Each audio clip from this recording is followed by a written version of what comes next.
Hello, and welcome back to the channel. As you can see here, we're at the end of the 2025-2026 season, and we have won the Stanley Cup. So this is another successful Jersey Quest franchise mode.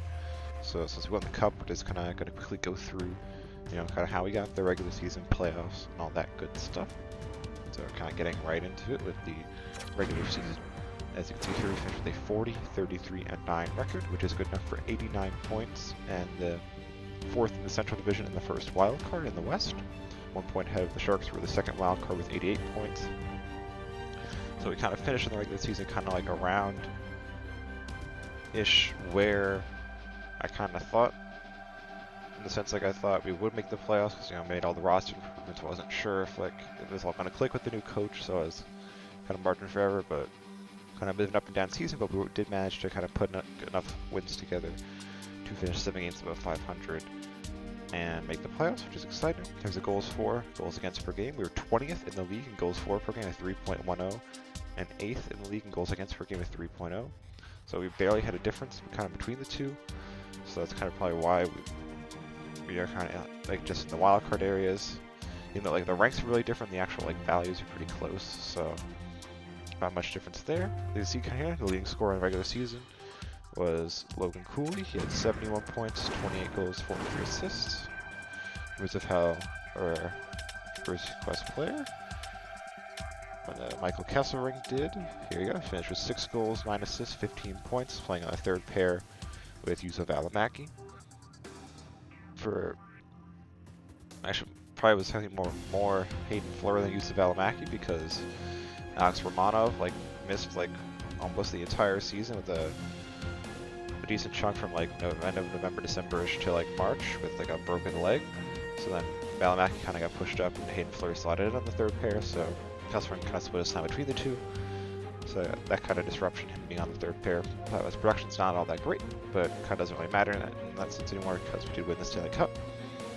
So kind of in terms of President's Trophy or whatever, that went to the Florida Panthers, who finished with 114 points in the regular season, which is pretty decent. So I guess now kind of get into the playoff tree here. As you can see, we got matched up against the Edmonton Oilers in round 1. And that series, we jumped out to a 3-0 series lead with 6-1, 4-2, and 5-0 wins. Edmonton then clawed one back in Game 4, 3-2. Borby kind of dispatched them handily 6-3 in Game 5 to win the series in 5, 4-1. We then got matched up against the Seattle Kraken in round 2. Jumped out to a 3-0 series lead, 6-2, 4-3, and 6-3. Seattle tried to do the reverse sweep, but failed after winning games 4-5, 5-2, and 3-2. We were able to kind of squash their dreams of a potential reverse sweep in Game 6 with a 5-3 win. Western Conference Finals, we got matched up against the Chicago Blackhawks, and the Sim Engine did the right thing and eliminated them because it's the Chicago Blackhawks. We won games 1 and 2, 4-1, 3-2. Chicago won Game 3, 3-2, and then we won the next two to close it out, 2-1 and 4-1. And then we got matched up against the Buffalo Sabres, so kind of staying a final of two unfortunately depressing franchises in the NHL. Buffalo Sabres, who kind of like their 1970 expansion counterparts, the Vancouver Canucks, have never won a Stanley Cup, and are in kind of the current longest playoff drought in the league, and it doesn't seem like it's going to end anytime soon, fortunately for them. And then the Arizona Coyotes, obviously, who ended up kind of shutting down, but not shutting down, and moving to Utah. So we're able to win Stanley Cup in a sweep. So Game 1 was a score 3-2. Game 2 was 6-4. Game 3 it was 2-1. And then Game 4 we kind of pulled a Vegas in 2023 and we're like, there's no way in hell we aren't winning this series, and absolutely smashed the Sabres 10-3 in Game 4 to win the Stanley Cup. So leaving no room for error there, no doubt, not letting Buffalo think they could come back in the series, definitely squashing them out. I mean, the series like that. So in terms of kind of the points totals and whatnot, Conn Smythe and all that good stuff. Conn Smythe went to Clayton Keller here, our captain, and he was playing on the second line because of the whole coach kind of scheme fit stuff. He was on a second line for the season with Logan Cooley. So basically our first line, our first two lines are honestly pretty close in terms of the players on the roll is really good. So second line was Lawson Krause, Logan Cooley, and Clayton Keller. And Clayton Keller, as you can see here, excellent playoffs, 11 goals, 17 assists, 28 points in 20 games. And he scooped up the Conn Smythe. there in terms of how Kesselring did. You can scroll pretty much all the way to the bottom here. And he finished with 1 goal, 2 assists, 3 points in the 20 games he played in the playoffs, which I guess isn't bad for a third pairing defenseman, not gonna lie. So I'll take it. Any production is good production in the playoffs, in my opinion. So he kind of did that there. So kind of in terms of the other awards and whatnot to kind of wrap up here. Obviously he won the Cup. President's Trophy, I said, went to Florida Panthers. And then Clarence Campbell went to us, and Fraser Willis to Sabres, as I mentioned. Individual awards to Judas Iscariot. Finished as top scorer in the league with 120 points. So he picked up his 30 pieces of silver in the form of a variety of trophies here, including the Art Ross and Hart. The Norris went to Adam Fox for like the 3rd time in a row. Series seems to love Adam Fox. Lady Bing went to Alex DeBrincat, who finished with 92 points in the regular season. Calder went to Zach Bolduc of St. Louis. St. Louis kind of picked up a handful of awards here. We'll get to this as you see. Conn Smythe, as I said, went to Clayton Keller with his 28 points in the playoffs. Vezina and the Jennings went to Connor Hellebuck of the Winnipeg Jets. Masterson went to R. Fleury's brother, Kale. Pretty sure his name is Kale.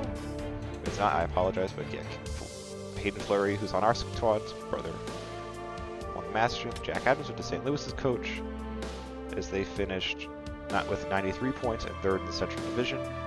And then their 3rd award, they picked up a Selke, with Robert Thomas scooping that award up, kind of following in Ryan O'Reilly's footsteps.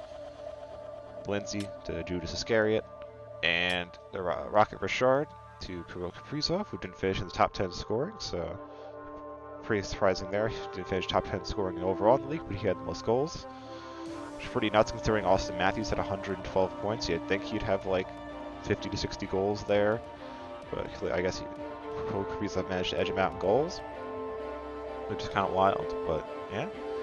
So I don't think there's really much else to hit on here. We kind of touched on the regular season. We touched on how our kind of playoff journey against the Oilers, Kraken, Blackhawks, and Sabres to win the Stanley Cup. Kind of how Kesselring did and whatnot, and all the awards and all that good stuff. So kind of, I guess I'm going to leave it here. So this is another successful Jersey Quest franchise mode, free hype. Just because this is a kind of more fun one, where I was kind of like chuck some stuff in a randomizer, as I like to do. Kind of a weird person like that, like chucking things in like randomizers to get kind of outcomes, decide things, kind of spices things up, makes things a little fun. So the randomizer kind of worked out here. Got a fun one with the Coyotes, and we managed to make it a success in a relatively short amount of time. It took us 3 seasons to win the cup, which is pretty good. So in terms of what's next on the channel, again, kind of as it's been for the past little while, not entirely sure.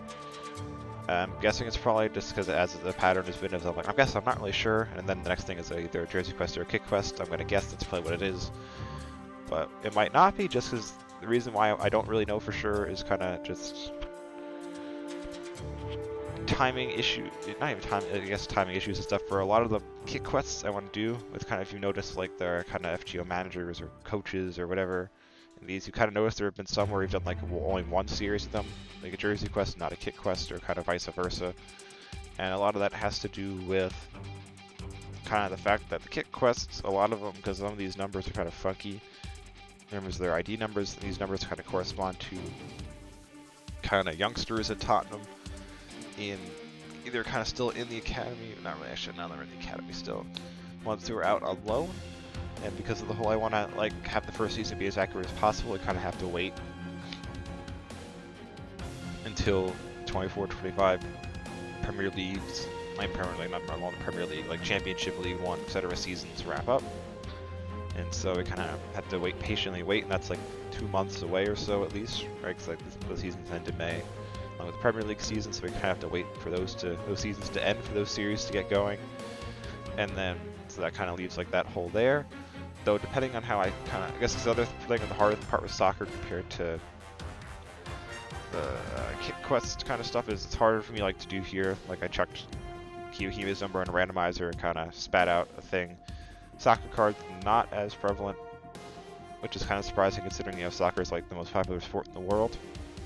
Soccer cards not that prevalent, so it's kind of harder to do that kind of randomizer fun stuff when that's kind of the case, especially because like the limited number of teams and stuff, like the style's really gonna be that specific season style because players don't really move around that off. I guess they do move around often enough, but the whole like they're not. It's like not likely to be like a player that kind of fits my collection goals like at that club at that specific season, because the jerseys are all one season stuff. Like unlike the hockey where they kind of move, like jerseys pretty much last like years. Like the Red Wings and Canadiens, the jerseys have like barely changed in like 100 years and like decades for the Red Wings. So yeah, it's kind of why not really sure what's next on the channel and stuff. But yeah, so kind of that rambling here at the end, that should wrap it up. So as I said, next series, next thing on the channel will be kind of the next series, whatever that happens to be. Probably going to be another jersey or kit quest, just based on the trends here. But it could be, there might be a fun other series coming on next, if that happens to be it, based on kind of the numbers and all that other stuff in terms of figuring out what's next. But yeah, thank you for watching this. I guess this isn't going to be the actual last part of this video, because next kind of thing will be the kind of in-game footage of like us hosting the cup or the team photo and all that good stuff. So thank you for watching the series, and hopefully you kind of enjoy the little clip at the end there, and hopefully you check out the next series on the channel as well, whatever that happens to be. Thank you. This combination of stars, grinders, role players, they all come together and have completed the dream of winning the Stanley Cup, Cheryl. Wow. Everyone has to execute their role to the best of their ability to be able to hoist the cup. How many players play an entire career and never get this moment? You need to savor it, embrace it, and they'll never forget it.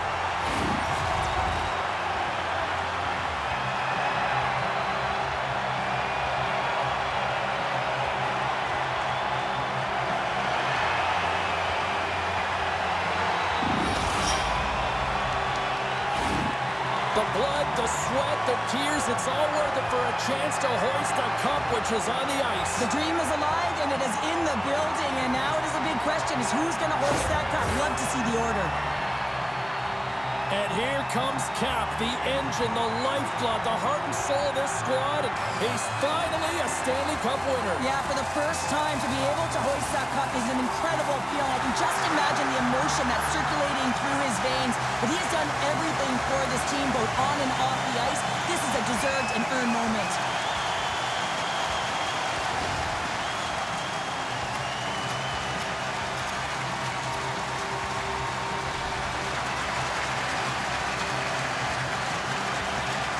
You know, he's not going to get the headlines or all the fanfare, but they don't win without his contributions. No, they don't, James. I mean, the water bugs, they got to be moving and they got to be creating energy, and that's exactly what he did, all while contributing at the same time. Let's face it, you need secondary scoring in a Stanley Cup final, and he provided it.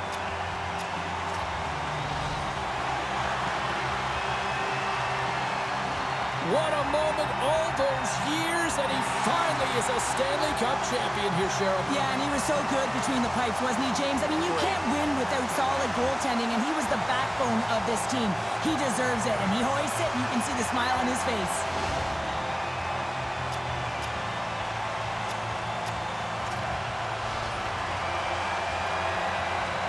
There's a physical price to be paid to win the Stanley Cup. He's certainly paid it. Well, he led his team in hits, and I mean, there's no question that the games get tighter and they get more physical. And the entire team garners energy off each and every hit. He was so effective when it came to his physical game.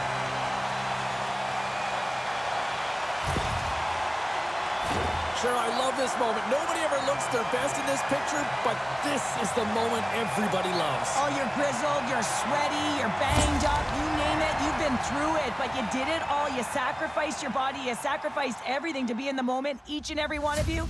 Now you get to do it together, get this fabulous celebration photo, one that will go on your wall and you'll never forget.